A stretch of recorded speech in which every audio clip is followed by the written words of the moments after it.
The Most Perfect Snowman, written and illustrated by Chris Britt.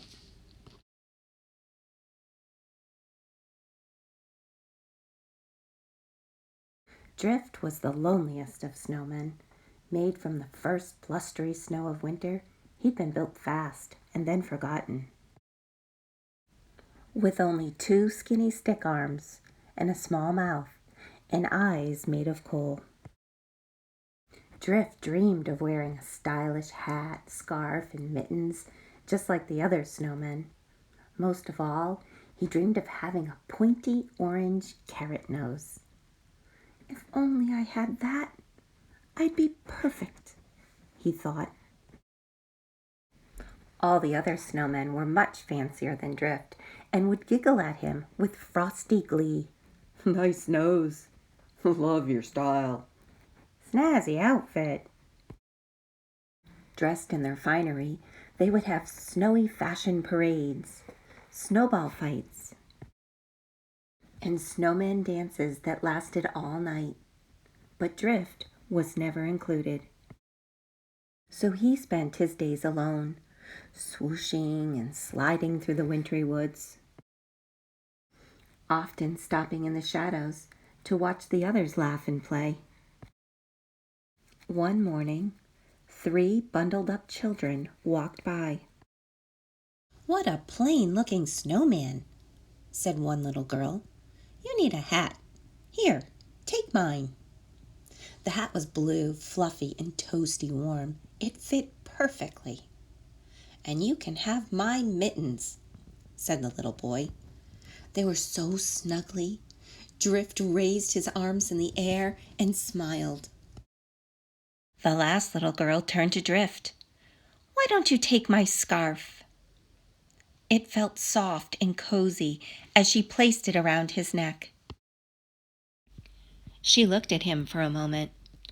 You're still missing something." Then, reaching into her coat pocket, she pulled out the most pointy orange carrot nose that Drift had ever seen. She squashed it into place.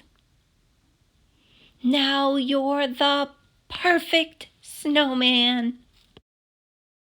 The other snowmen watched in astonishment. All afternoon, Drift played with the children. He had never been so happy. But soon, dark clouds rolled in, and his new friends turned to walk back home. Drift thanked them and waved goodbye. That night, a terrible blizzard began to blow. Icy snowflakes ripped at Drift's new hat and mittens and tossed them into the air. "Oh no!" Drift gasped.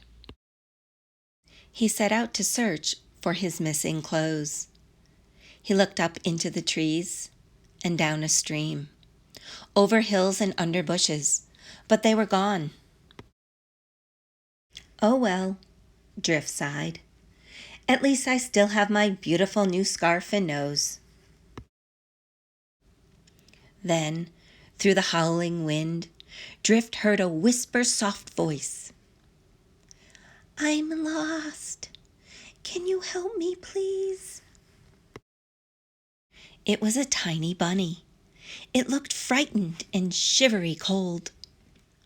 The bunny needed a safe place to survive the night, but there was no shelter to be found. Drift took off his scarf and wrapped it gently around the bunny. "There. Now you'll stay warm." That's when he heard a faint growl. It was the bunny's tummy. Drift stared into the frosty night. He knew what he had to do. He reached up, removed his last remaining gift, and gave his new friend something to eat, and became the most perfect snowman of all.